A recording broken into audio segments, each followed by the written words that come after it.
द्वारा श्रीनगर में ही रात्रि विश्राम सुरक्षा समीक्षा बैठक की करेंगे अगुवाई। कश्मीर में चुनाव प्रचार जोरों पर। बांदीपोरा में उमर अब्दुल्ला की रैली, जबकि महबूबा मुफ्ती का टंगमर्ग में रोड शो। जेकेपीसी अध्यक्ष सज्जाद गनी लोन बारामूला में रैली को करेंगे संबोधित।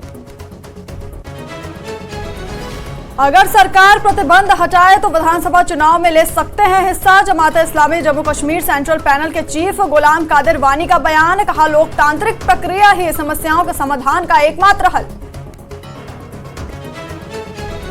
चुनाव लड़ने को लेकर जमात इस्लामी के बयान का उमर अब्दुल्ला ने किया स्वागत। कहा, प्रतिबंध जल्द हटाया जाना चाहिए। सज्जाद लोन की आलोचना की।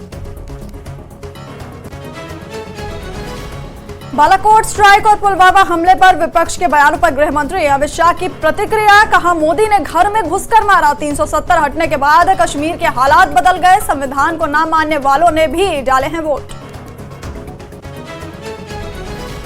उमर अब्दुल्ला ने की अमित शाह और प्रधानमंत्री मोदी के बयान की कड़ी आलोचना। कहा, केंद्र ने बाहर से आए लोगों को जम्मू कश्मीर में नौकरियां दी हैं। पाकिस्तान को मुस्तरद करके मोदी के नहीं बल्कि गांधी के भारत से किया था इल्हाक। फारूक अब्दुल्ला का बयान। पीपल्स कॉन्फ्रेंस को बताया गन कल्चर की पैदावार। मशहूर कांस फेस्टिवल का 77वां संस्करण जम्मू कश्मीर के प्रतिनिधिमंडल ने आधिकारिक तौर पर पहली बार लिया हिस्सा। जम्मू कश्मीर में फिल्म निर्माण को बढ़ावा देना रहा मकसद।